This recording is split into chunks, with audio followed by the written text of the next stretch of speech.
Kandanya sasmita jati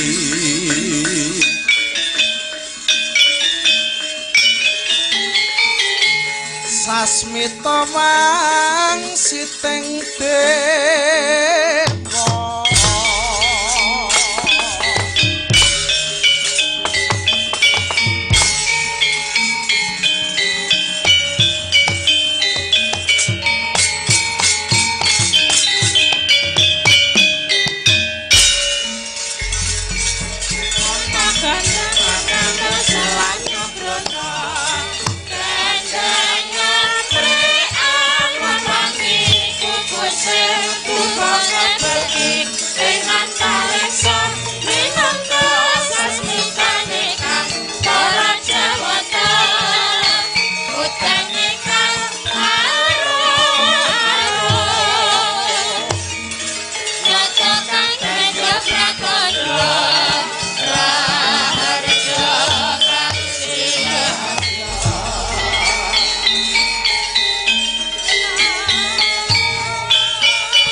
sasmitane kang para jawata udane kang arum-arum nyata kang dadi pratandha raharja winarya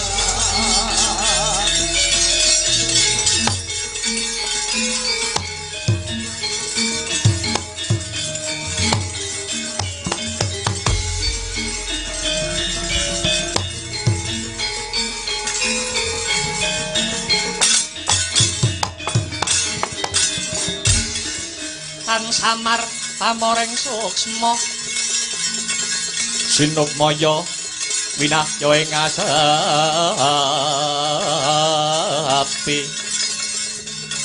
sinimpen telenging kalbu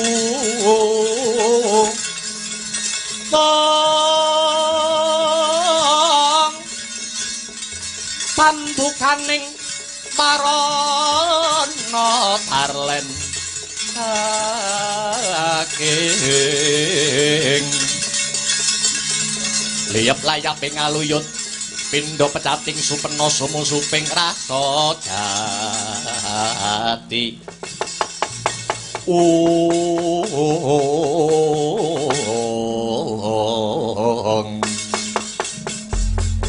Kumbakarna ana dawuhmu apa Kakang? Kurang cetha, kurang gamblang apa dongenge Paman Prahasta mau? Nganti ramene kaya ngene iki mau gur dongeng. Dongenge rikala semana. Man Prahasta man. Kula wonten dawuh. Dadi nom-noman sampeyan riyen niku nggih bagus, nggih bagus, Nggih. Ngantos sisip anggen kula crita. Nem-neman kula riyen nggih bagus inggih cakrak. Nami kula riyen Raden Sukesa. Raden Sukesa nggih. Nanging nalikane Kang Rama Begawan wis rawa mejang, wujudipun Sastra Jendra Hayuning Rat dumateng Kang Ibu Dewi Sukesi kula inceng kula dingkik saking Jawi nggih. Awit kula riyen kepengin sanget boten kitang sak cipratan upami toya. Kula kepengin kesawaban ngilmu sastra jendra kala wau. Nanging tinemunipun jebul ngilmu sastra jendra kala wau kedah kawedhar sarana catur netra. Ngantos mbledhos raga kula dadi barongan kados ngaten iki. Kranten kula wanuh-wani laku cidra ndingkik wedharing Aji Sastra Jendra Hayuning Rat. Kumbakarna ana dawuhmu apa Kakang? Dina iku wis madhep sarta mantep rasaning atiku. Dasamuka bakal jomangkah Rahwana Raja bakal kemrembyah. Bakal tak gempur negara Lokapala dina iki. Kakang Danapati bakal tak tantang ijen-ijenan. Sing mati Dasamuka apa Danapati? Man prasta papan. Kados pundi Anangger? Sampeyan perintah Wadyabala ngalengka Juraja. Yen perlu negara Lokapala kon jagang jero beteng sing kandel. Piyukane patang sayuta. Umrekang bala lumares siya keprawadya puspa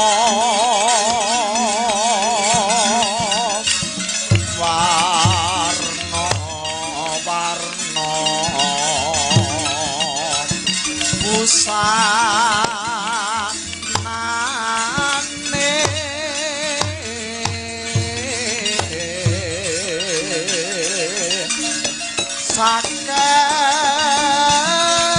sakehing prawadya abrabusana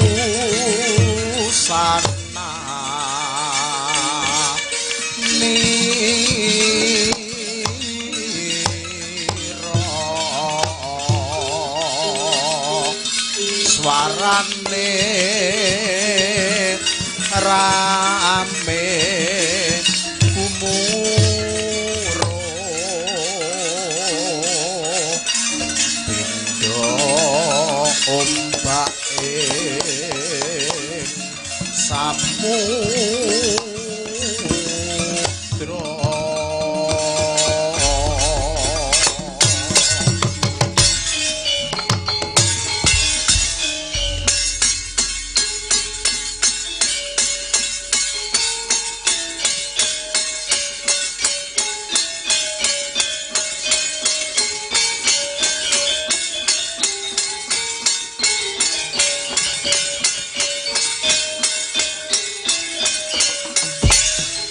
Marung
dumawur mangawawur wurahan pengaraning ajurit kong maguru kongso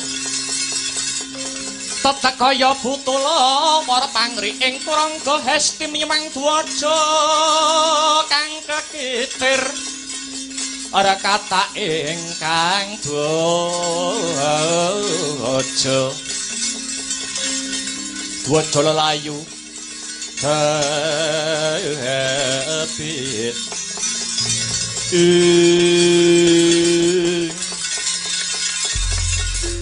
Ditya kala guh lambu wonten dawuh Yai Patih apa dene kowe Ditya kala Suragati kula wonten dawuh Yai Patih wis sawetara suwe anggonku lan kowe kabeh nunggu marang tekane Sigamuka ingkang dinuta sinuwun Prabu Danapati saperlu kirim nawala kang surasane tulis sinuwun Danapati masrahke negara Lokapala sakputuhe marang Prabu Dasamuka krana sinuwun Danapati banget ngeman marang rasa paseduluran Lokapala dipasrahke kelawan Prabu Dasamuka supaya Ratu Ngalengka ora ngombro-ombro anggone ndeder marang angkara murka kinten kula tangeh kelakone Kyai Patih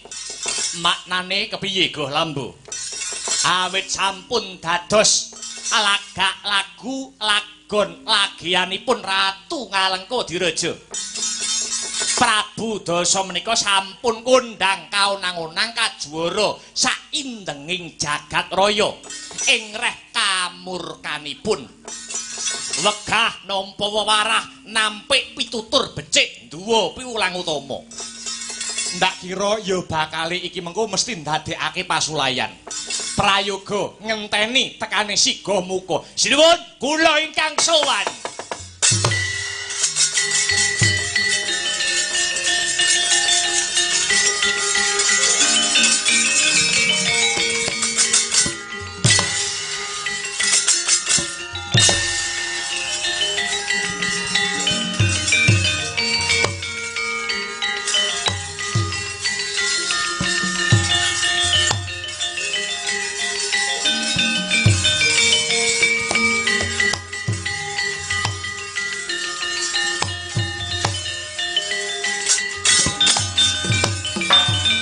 mawon kang katrajang ingkang ana madya sangkep keprabon prangkang obro markata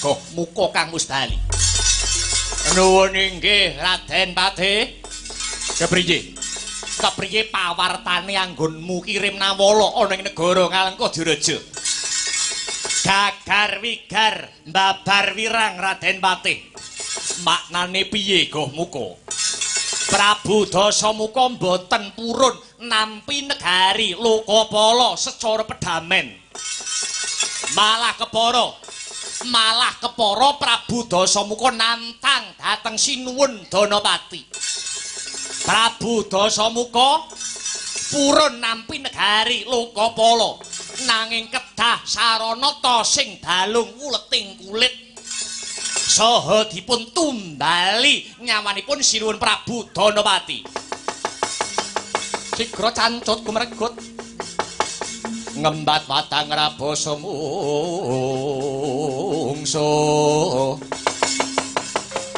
tangkep jojok antaran bau sayekti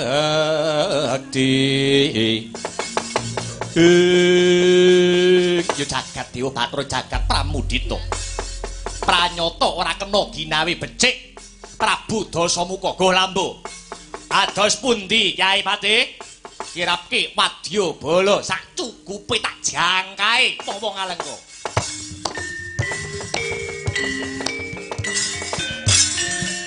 sigra tanjut mregut ngembat patang rabasa mungsuh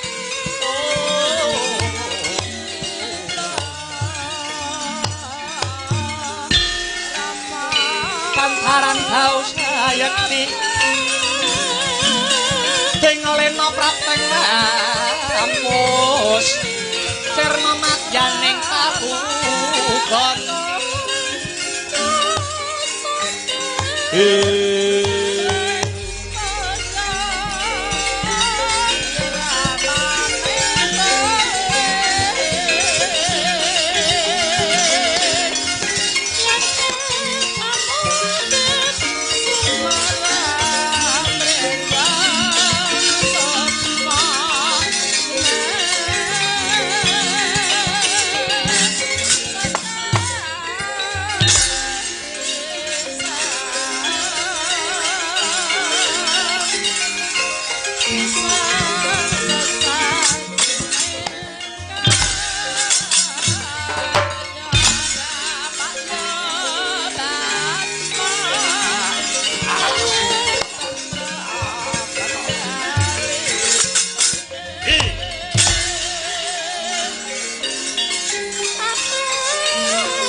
dongeng entik si panunggul paten nono panunggul apa dosane dosa ngungkuli sasama aja dindak walat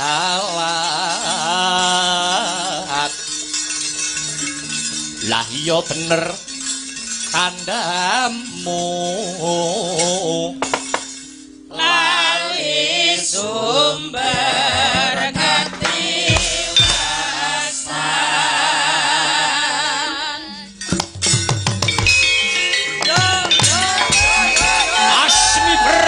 asmi ber panonku pating kalebyur wong Lokapala iki kapara nyata Parangka negara Lokapala Patih Danindra sing dadi kekasihku. Kali takon sapa sing dadi cecunduk ing laku Temenggung Salukat Katut ndarat aranku. Yen manut aku becik kuwi nungkula. Negara Lokapala bakal dadi negara jajan, ratune bakal tak dadekke pengewan-ewan. Delangap-delangap waton ucap ora sanda tak melu celeng boloten kebolaten ora sang goleki Sinuwun Danapati. Patih Danindra kang saguh ndabati barisamu. Babu arep ngopo? Lena kapret lair lan batin kekuatan dawang sakti kamu rondo bojomu kowe Pandendra.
Sapa iki Banendra Balitakon Temenggung Kumandang Garbo ayo mundur ora watak satru mundur yen durung dadi pakan dadak batange gembelo ndasmu kowe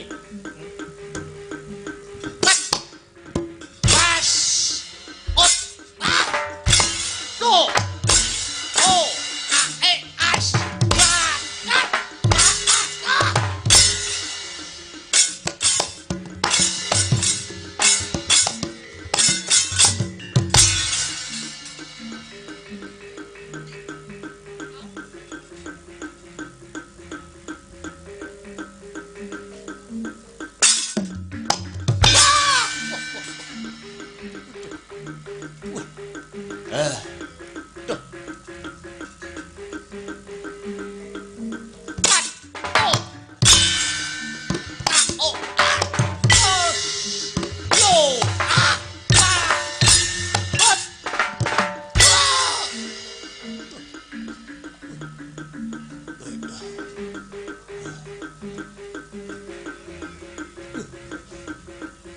as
berkata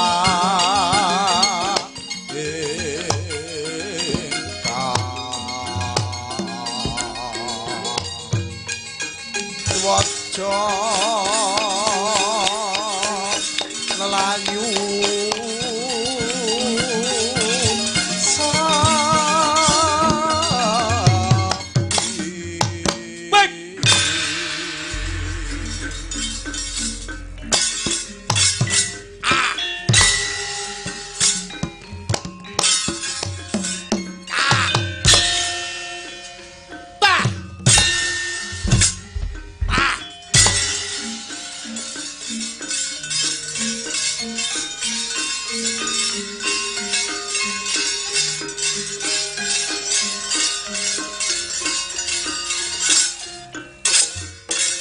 Sopo iki go lambo aku bari takon Warangka Ngalengka Patih Prahasta Baliya mumpung durung dadi gotongan gelem bali yen wis medhah Lokapala kecak pirang tak ladeni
Pangkahan grus-rusu umbar lindu bumi kuncing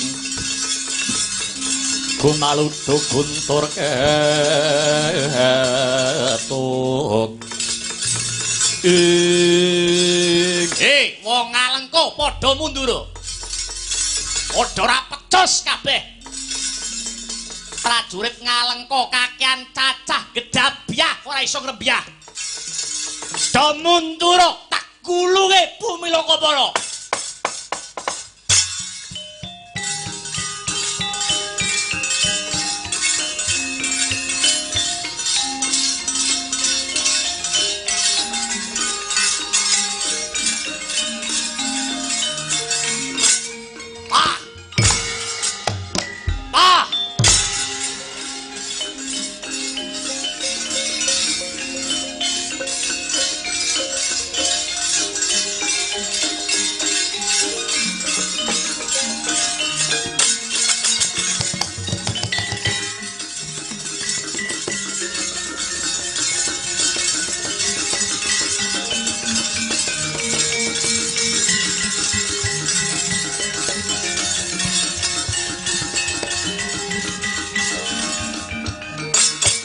Iki sapa iki?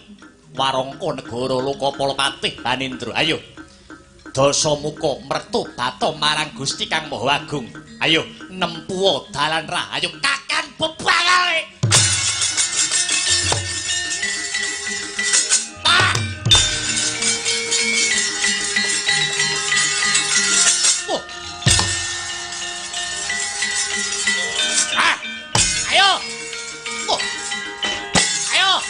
Ilio.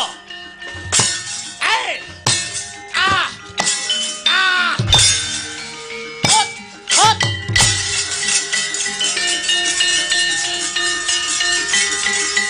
Jiwa mancing.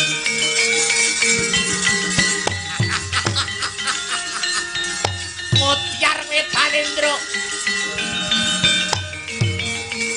Ing kene marganing pati.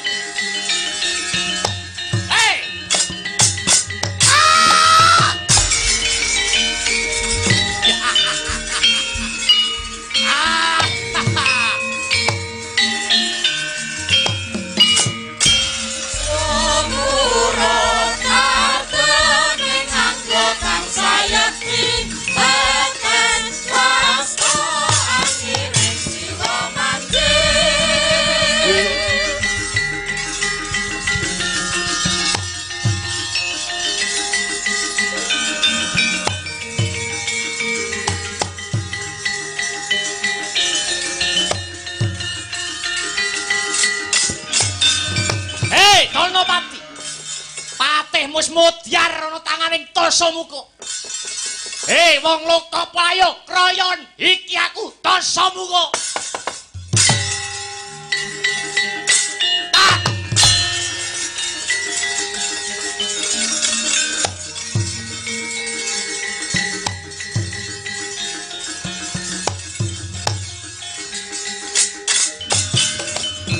Sapa iki? Aku Goh Lambok. Kowe wong Lokapala, aku Lokapala Mudyar.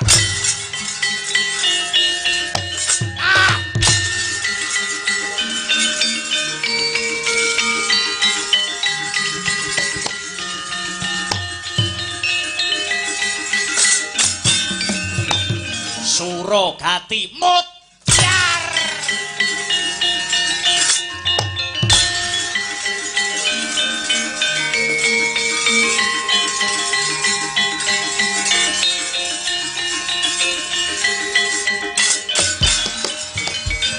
Muka iki sing mau.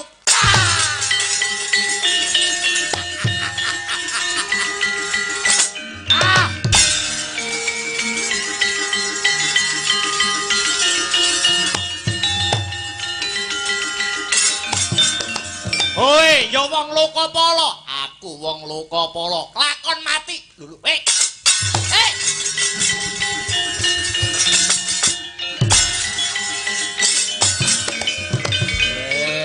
dalane ora mlayu. Yen ora mlayu ketandangan karo Ratu Angkara Prabu. Dasamuka wah kancaku nek mati kabeh. Prajurit Lokapala kabeh wis tumekaning sirna. Aduh sinuwun, ketiwasan sinuwun.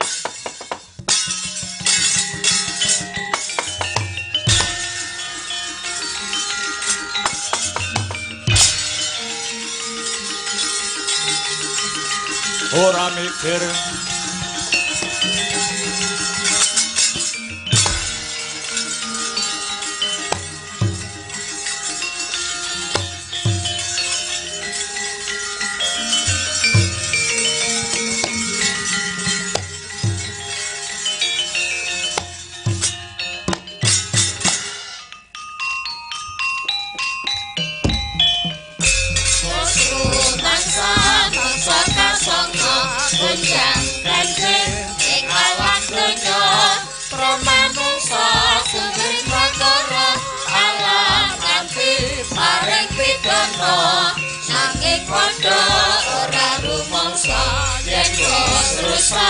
alam adesan sira aja padha ngesula kabeh ngono kasane susah mula aja padha sembrono supaya tetap kusitra.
Yai Semar.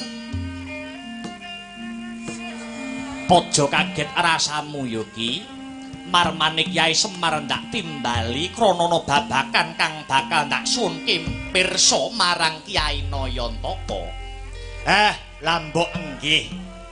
Mbok menawi wonten babakan ingkang wigatos, tur kula inggih mangertos, mangke kula tartamtu badhe matur. Sinten ngertos saged dados pajaring manah ndika sinuwun Danapati Kyai Semar yo. Rikalane dina anggara kasih kang wis kepungkur, panjenenganing sun nyupena utawa ngimpi. Panjenenganing sun nyupena mbok menawa negara Lokapala kene ketaman banjir bandang.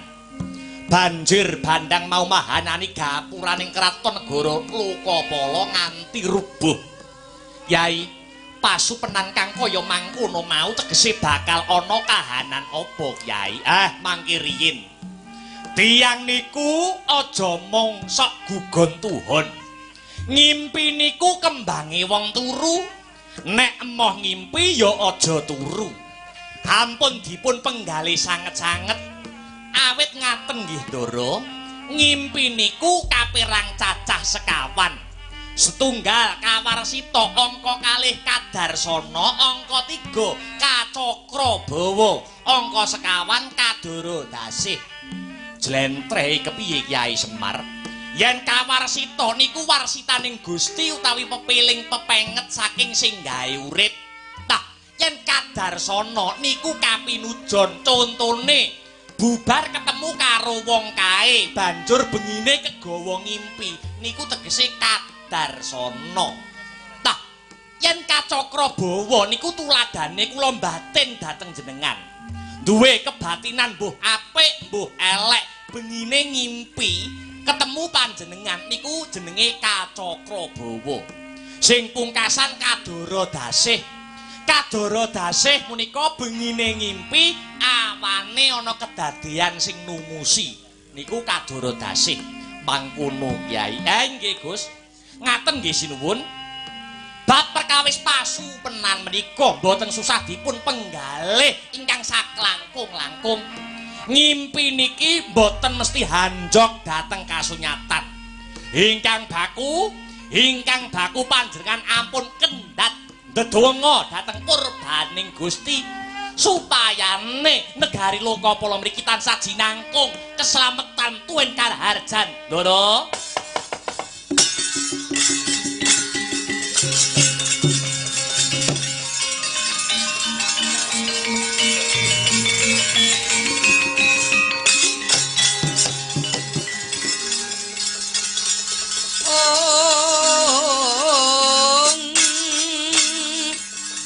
Meminta karsaning yuang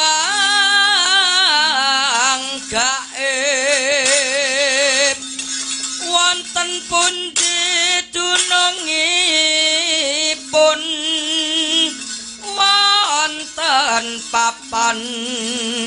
wonten papan kang selayakti.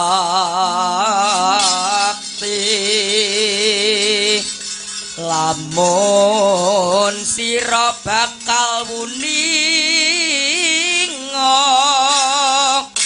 nyaketoket para ngarsa iki dawuh kang satu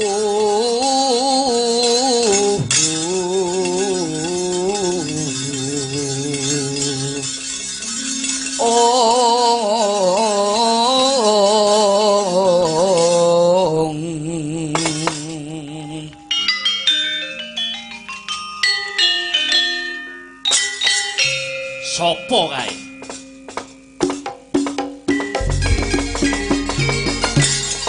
Dikroplo kang tumingal.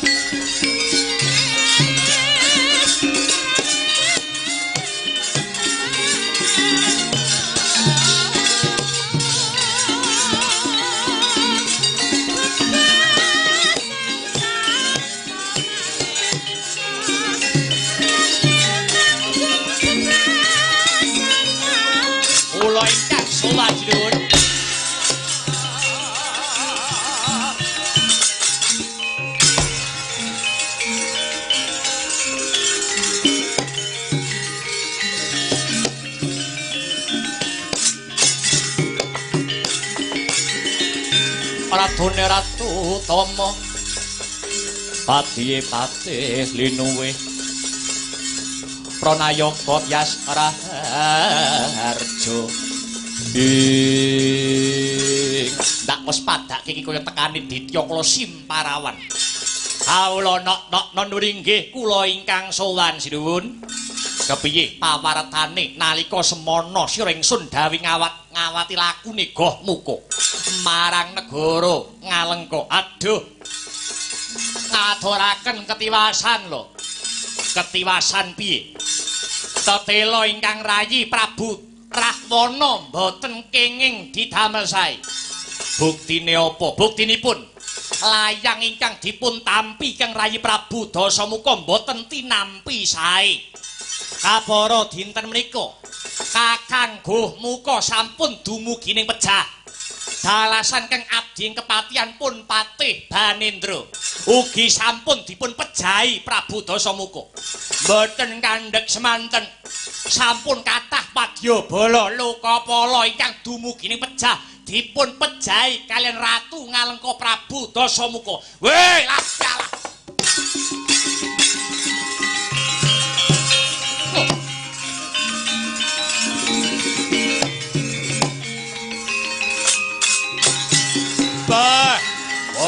Bojleng iblis lanat padha jek-jekan setan membo menungso. Anak Prabu Danapati kados pundi panemban. Nuwun pangapunten menawi wonten lelampahan ingkang kados mekaten menapa paduka anak Prabu Maksih ginakaken cara kawicaksanan lan katresnan. Dateng ajeng kula sampun matur niat sae dereng kantenan ditampi sae. Nyatanipun Dasamuka malang luruk perang dhateng Lokapala.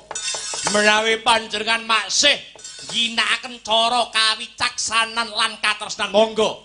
Nanging wis lungkara mboten trima. Kula aturi lenggah ingkang sekeca Dasamuka kula ingkang badhe ndadaki.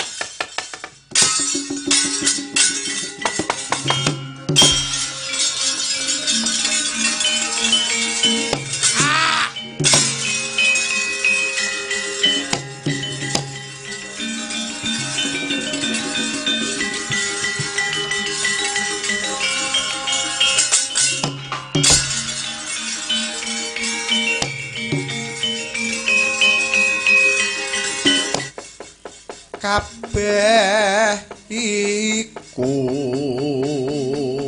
tansah purna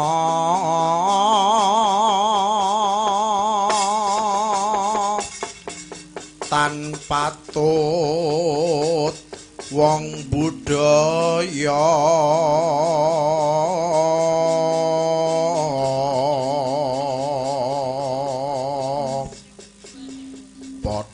hamba kaya watu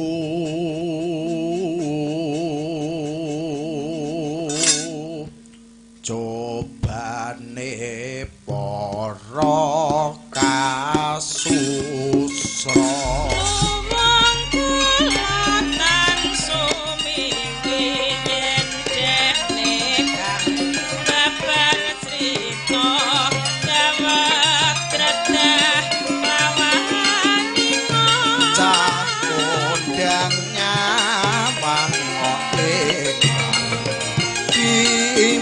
ing wang panira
Hong ilahing awik namhastu namasidam muga rahayu sagung tumuwuh. Kakang Gunaresi Narada welut wisa banteng maring kawula wonten punapi Adi Guru. Sak sampunipun paduka Kakang satata pinarak lenggah ripalungguhan sak mangke kula kanthi pirembakan magepokan kalian titah pujangkara nalendra ing nagari Lokapala ingkang ajejuluk Prabu Danapati. Kaparengipun kados pundi Adi Guru? Kakang, ripalungguhan sak mangke kembang-kembang kasuwargan ingkang menjila piyambak inggih kembang Dewaretna. Dereng wonten jawata ingkang kapatah mongko pengayoman wonten ing mriku. Dene dasar kula badhe angangkat derajat lan kamulyanipun Danapati mongko dados dewa wonten kahyangan hangreksa dhumateng kembang kasuwargan. Punika dasaripun cacah 3 setunggal. Danapati tigen mugen panembahipun dhumateng Gusti ingkang Maha Nasa. Angka kalih Danapati bisa ngangkat kamulyanipun para kawula ing Lokapala ingkang mahanani Lokapala dados nagari ingkang gemah ripah Lojinawi Kartatata Turaharja. Kejawi saking menika Kakang, Danapati rinten dalu tansah handedonga mring purbaning Gusti ing pengangkah sudarmanipun inggih Begawan Wisrawa pinaringan pangapunten saking dosa lan kalepatan. Inggih kanthi dasar sedaya kala wau Kakang, Danapati pantes piniji kajumenengaken dados dewa kinen dados pengayom utawi hanjagi kembang kasuwargan ingkang ingaran kembang Dewaretna Kakang. Pragenjong Pak Pong Buk Bolong tinegor wong kali codhe ngetan iline nggih kula saged condong kang sarta rumajang punapa ingkang dados sedaya dawuh pangandika Maduka Adi Guru. Inggih menawi Kakang Narada sarujuk sak mangke kula nyuwun Kakang Narada tumurun mring Lokapala amboyongi Danapati minangka dados dewa lan enggalo saged kula lenggahaken dados dewa ngreksa dumateng wontenipun kembang-kembang kasuwargan kala wau Kakang. Mboten langkung ngestaken dawuh Adi Guru.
Laguning lekas lukita linuting kidung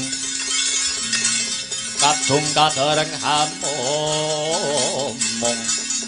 ing Pendhita buta sapa jenengmu? Pujangga kraton Lokapala Wisnungkara Edyan sing kondhang titise Wisnu ki dapurmu sing do ngandel ya kaya ngono kuwi apa ya ana titise dewa dapure barongan. Kowe ora minggat kelakon dadi klalare ngepepe dosamu kok jangkem elek.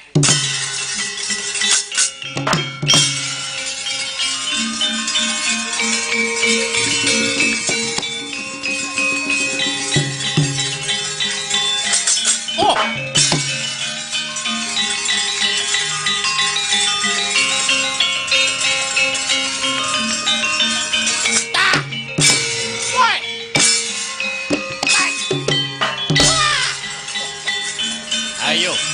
kowe. Aduh.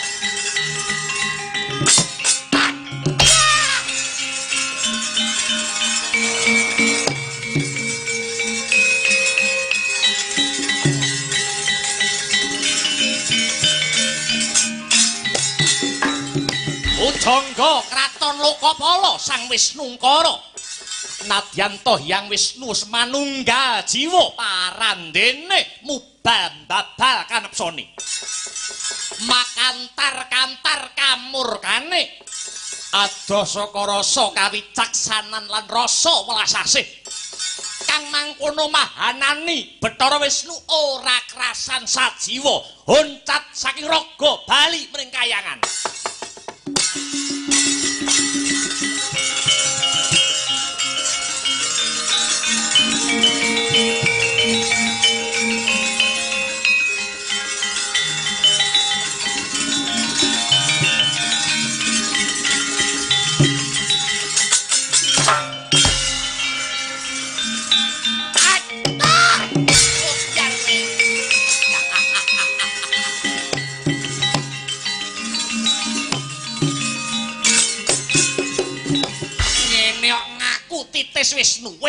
Wisnu Belketes.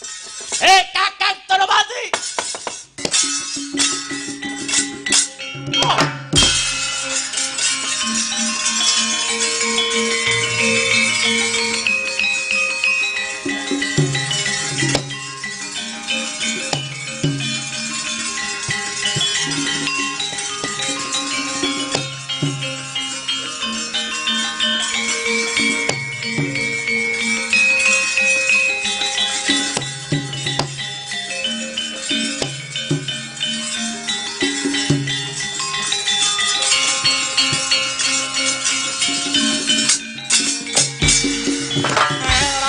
Sumubang aruna katinetraning angkarapuk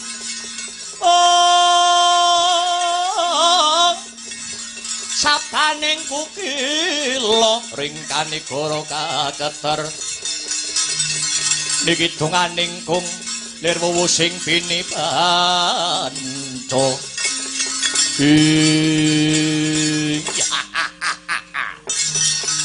kowe mesti keder jantungmu mringko sing dadi kaprawiranmu sawangen kae sawangen wong-wong sing kok gol-golne kabeh wis padha mati patemu Banendra wis mudyar pujanggamu wis nungkara uga wis sambyar mung kari Kakang Danapati jen tanpa kanca ayo sapa sing glundung dase dadi pakan gagak cangkeme.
Depane lemah Ratu Ngalengka Sang Dasamuka.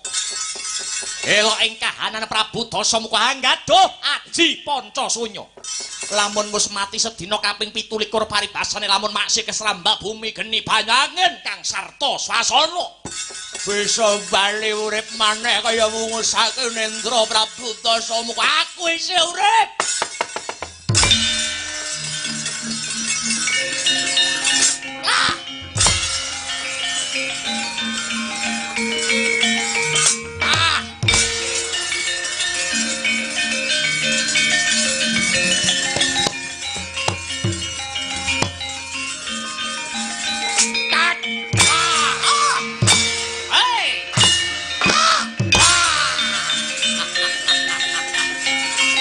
Utyar kowe.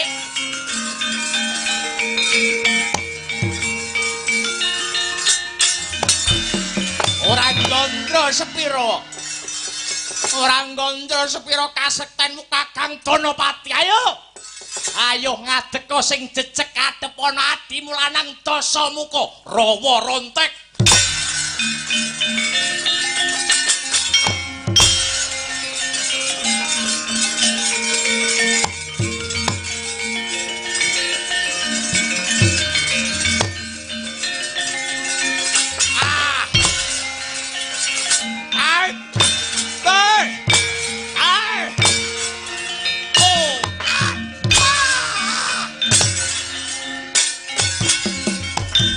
Ayo ngadeka Dasamuka Pancasanya.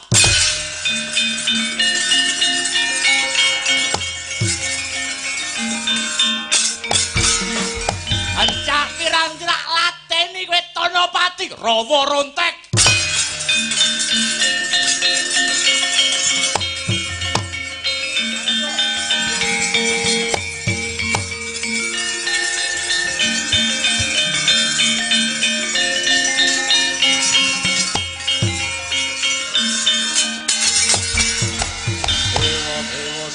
Marang soreng brang ngutane arum-arum ngentan wing awiyat teh rame men to iki ya mergo suwi ra tanggapan dadi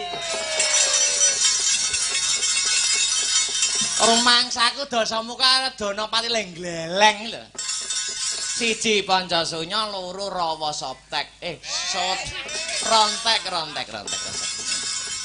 Rawa Rontek. Malah do umu-umuan kadegdayan piye. Mongko padha-padha le dadi ratu yen kaya ngene iki njur kapan jagat iso tentrem, njur kapan bawana iki iso ayem. Danapati damar mancung crupet ana kanugrahan sing luwih gedhe tinimbang lenggene.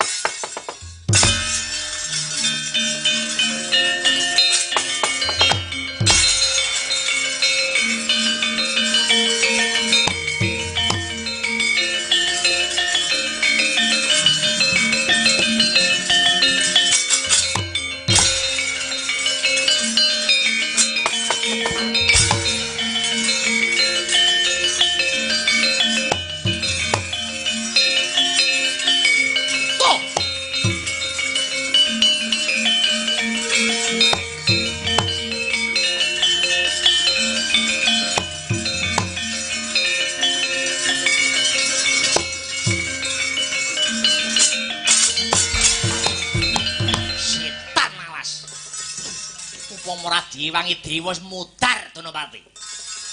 Wadi klantang diboyong dewa mungkah kayangan. Samu barange wis tetha, samu barange wis ngeglo. Wani-wanine dewa melu-melu perkarane Dasamuka karo Danapati. Mbok nganti ndelik ana lare raga. Tak oyak kakek Danapati gangsat.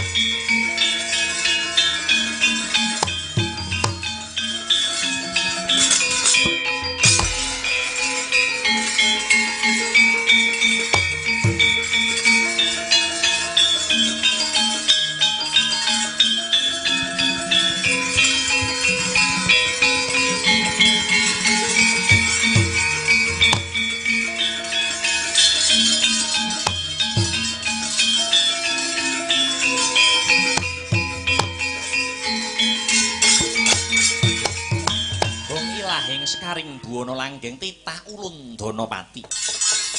Kawula wonten tinimbalan ingkang hadhawuh pukulan amiji titah pujangkara pun Danapati. Aja kaget rasaning kiyas kita ingkang lagi nedeng-nedengira Pancakara kelawan kadangira si Dasamuka. Nanging awit keparengi Bathara kita binanjut kelawan para dewa tinimbalan marang kayangan Suralaya. Ndun inggih pukulun Menawi kula nandhang kalepatan sumangga pejah gesang kula borongaken dhumateng Paduka Hyang Adi Pukulun. Danapati Wruhanira. Yektine jeneng kita tinimbalan ana kayangan Suralaya iki kita bakal antuk pakurmatan. Antuk kalenggahan awit jeneng kita Danapati wis ndodho. Ing reh kaluputanira marang wong atuwamu ya kuwi Begawan Wisrawa. Lan maneh rina wengimu mung ndok nggo ndedonga mring purbaning Gusti ndongake wong atuwamu kang wis murut kasedan jati. Ingkang mangkono kulup jeneng kita antuk nugraha peparingi dewa kita malah kawisuda minangka dadi jangkepe dewa. Jeneng kita bakal kapapanake ana kayangan Puspita Kawedar. Kita darbe kewajiban nunggu utawa ngreksa wujude kembang ingkang winastan kembang Dewa Retna. Ladalah Danapati. Sakrampunge iki enggak tindakno jejiban suci iki ya kulup. Nggih nggih ngestaken dawuh Pukulun. Adi Guru, Kang Raka munjuk atur. Inggih kados pundi Kakang? Dinten menika Dasamuka ora mendha ning malah sangsaya andadra. Ketitik sak sampunipun Danapati kula banjut munggah marang kayangan. Dasamuka mboten trimah raos sing manah. Mila dinten menika kados pundi kepareng Paduka Hyang Adi Pukulun?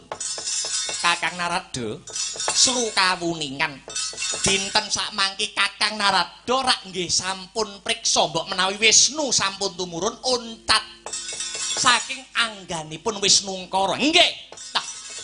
Minangka kantinipun Wisnu memayu hayuning bawana dinten menika Bathari Widawati kinen sumusul Kakang.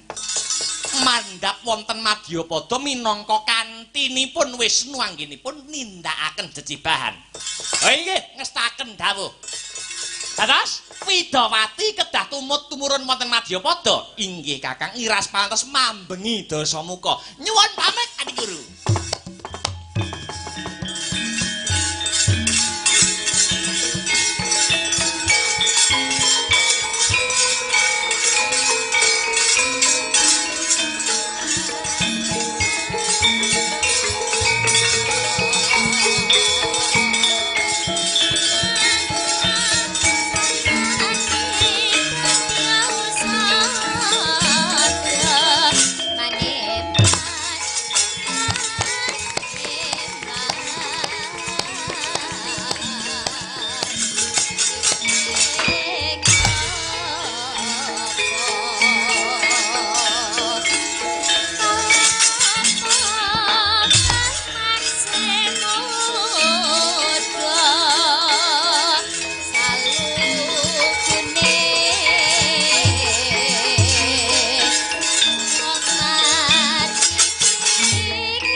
Pukulun tak sumurupa. Dina iki wis ndisiki tumurun ana Madyapada, sira kang kadhawuhan nderekake Bathara Wisnu anggone bakal nindakake dharma. Kawula nuwun inggih Pukulun, kejaba saka iku Widawati ridunen alang-alang ana Rahwana Raja supaya ora tumeka kayangan Suralaya. Ngestuaken dawuh Pukulun.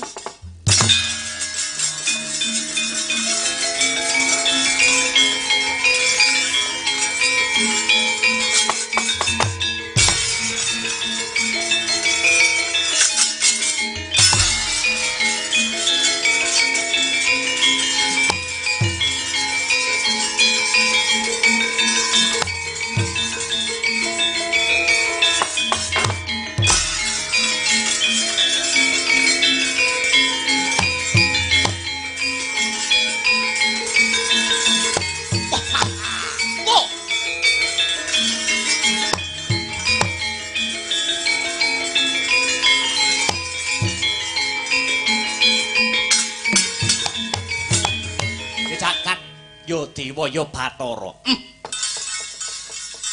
Nalika ana ngarep kuyu-kuyu kaya arep tak rubuh-rubono lawang sila matangkep. Nanging bareng sak kelebatan aku weruh wanita Sulistya ing warna selawase aku urip. Ngalengka jane ya akeh wong ayu, nanging kok ora kaya iki.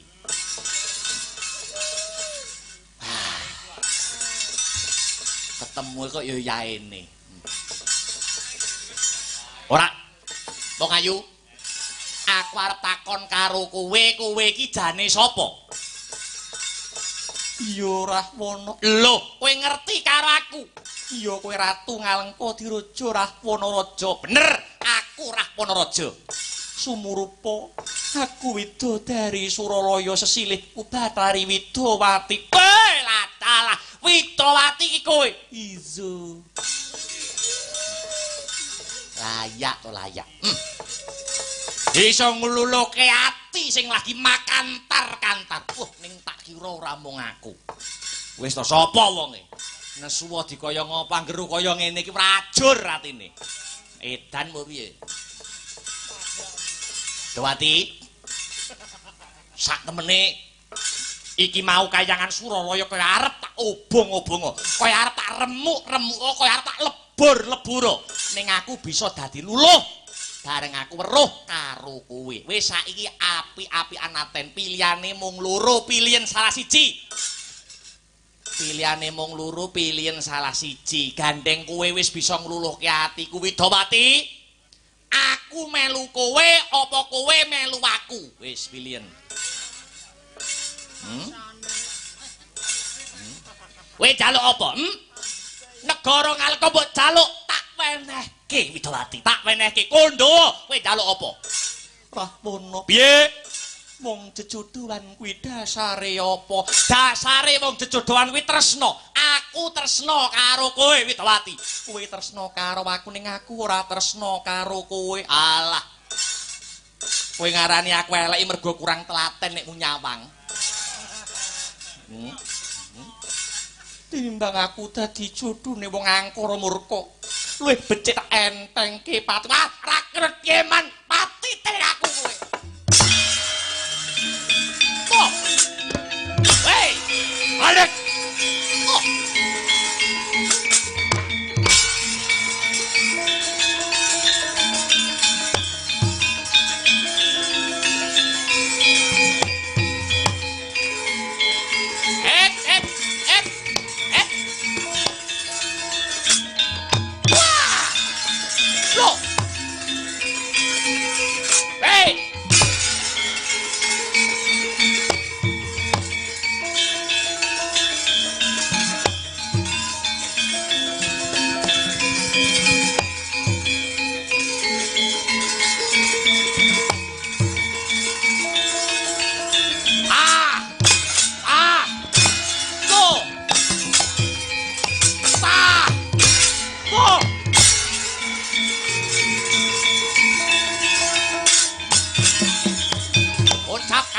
Nalika samono kusumaning ayu Dewi Widawati kabujung-bujung lawan Sri Rahwana-raja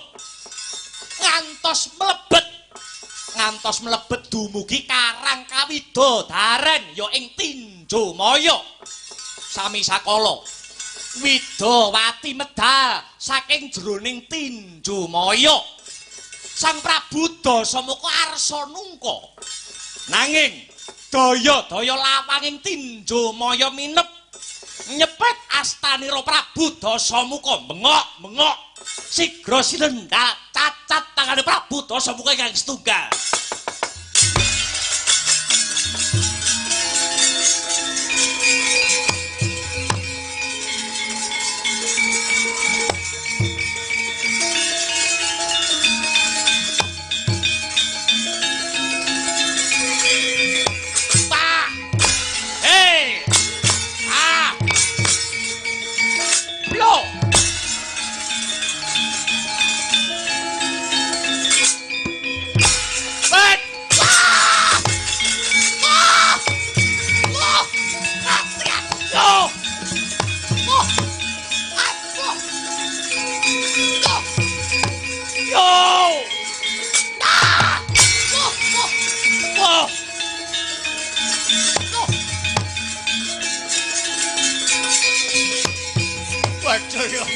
Aduh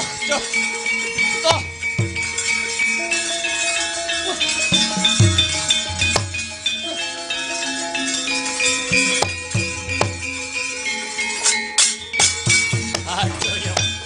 Mati aku. Ya, toh ya. Leh ku nglabui tresno ndak rewangi cacat tanganku siji. Ya, arep dikaya ngapa lan kepiye? Aku tetep tresno karo kowe Widawati. Nadyan to besok nganti glandang pati kowe Widawati, aku moh ninggalke karo kowe. Hei, jagat raya waspadakno. Rahwana wong jayeng bumi, aku wong Digdaya. Rahwana jayeng bumi, jayeng bumi.